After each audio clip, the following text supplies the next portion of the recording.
ဒီနေ့ပြောမယ့်စကားဝိုင်းလေးကတော့ပြီးခဲ့တဲ့စကားဝိုင်းလေးကအဆက်ပေါ့ဗျာနော်ပြီးခဲ့တဲ့စကားဝိုင်းလေးတုန်းကအသက်အာမခံရဲ့ကားနဲ့ပတ်သက်တဲ့အာမခံတွေကိုပြောကြားခဲ့တယ်ဒီတစ်ခေါက်ကတော့ထိခိုက်ဒဏ်ရာရမှုနဲ့စီးပွားရေးလုပ်ငန်းနဲ့ပတ်သက်တဲ့ဒီအာမခံတွေအကြောင်းကိုကျွန်တော်တို့ဆွေးနွေးမယ့်စကားဝိုင်းလေးဖြစ်ပါတယ်အခုဒီမှာရောက်ရှိနေတဲ့သူကတော့ Tom Starks ဖြစ်ပါတယ် Tom, why don't you introduce yourself? Okay, my name is Tom Starks. I am an independent insurance agent. I have been selling insurance for over 8 years in the Fort Wayne and surrounding areas, and loving what I do. Okay, so we already discussed about the life insurance and auto insurance. Okay. And this is the property and casualty insurance. So, can you explain why it difference? From the life and auto and property and casualty. Okay, first of all, when we say property and casualty, auto is included in property and casualty. That's generally going to take care of everything that's not really life, health, or financial services. Would all be classified under property and casualty insurance.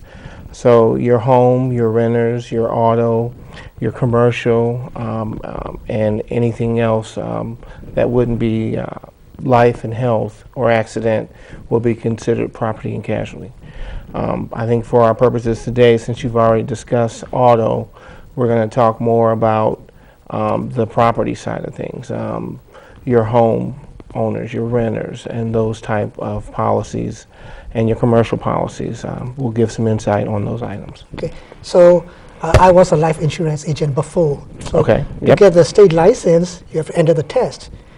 For the property and casualty, you need a different license. Is that right? Yes, you need a different license from the state. You have to, just like when you went through to get your life and health license, you did your course study work.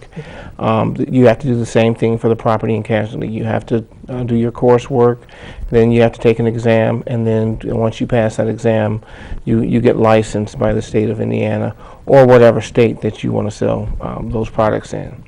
Okay. Okay, so for example, life insurance, life, health, accident, and auto insurance like property and casualty. After that, what is the next level? Is it an investment?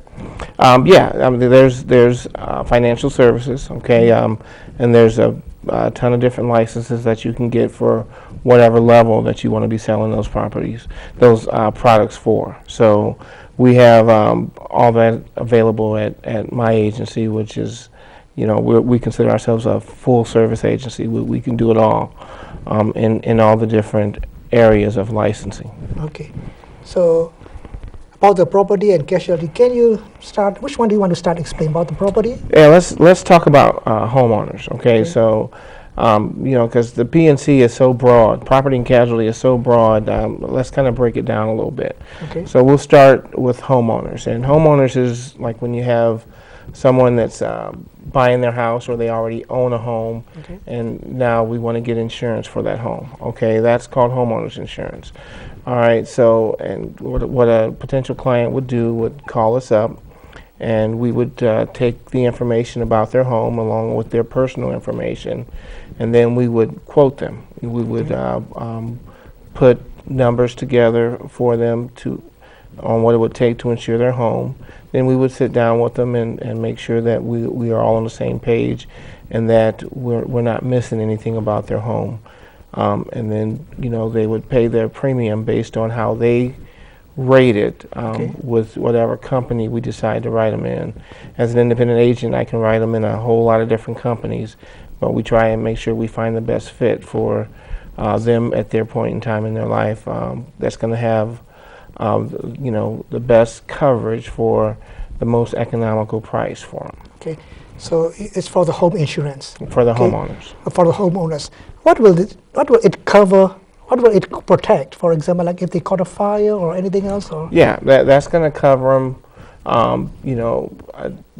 For the complete homeowners policy, okay, or the replacement policy. You're going to have coverage if there's a fire, if there's a tornado, if a tree falls on the house, if an airplane falls out of the sky and hits the house, those kinds of things you're going to have coverage for. If let's say that you know, this time of year in Fort Wayne, we get a lot of rain, a lot of snow melting. You know, the waters rise. You know, flood insurance will be considered property and casualty insurance, but we have to buy that from the federal government. So some areas in Fort Wayne, you know, require the homes to have flood insurance, you know, and that's an additional policy along with the homeowner's policy.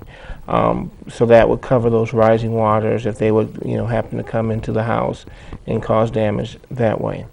They're going to cover, you know, there's some medical that normally added to those policies.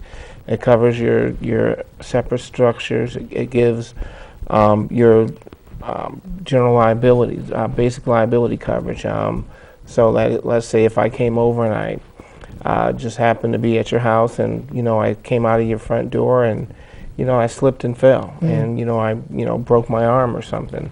You know, your medical's going to help take care of that. But let's say I'm a pro golfer. Now I can't golf and I can't win that tournament and win that $100,000. You know, I might be a little upset and I might come after you. Okay, that liability insurance is going to take care of that if you would happen to lose that case in court and have to pay me. Okay, so you mentioned about the flood, okay? Because I watched or I read about when it happened Katrina, you know. So some houses, they don't have a insurance that cover the flood and they lost their houses. So what you mean was we need to buy a separate one for the flood. Yeah, the flood insurance all comes through the federal government, okay? And so you would have to have a separate policy, a flood policy, to cover those kinds of things. And I think even more recent than Katrina, you know, the Mississippi right now is really causing some havoc in a few states. You know, and there's a lot of those homes that don't have flood insurance, you know, which is going to create some issues for those folks after the water subsides and the cleanup begins.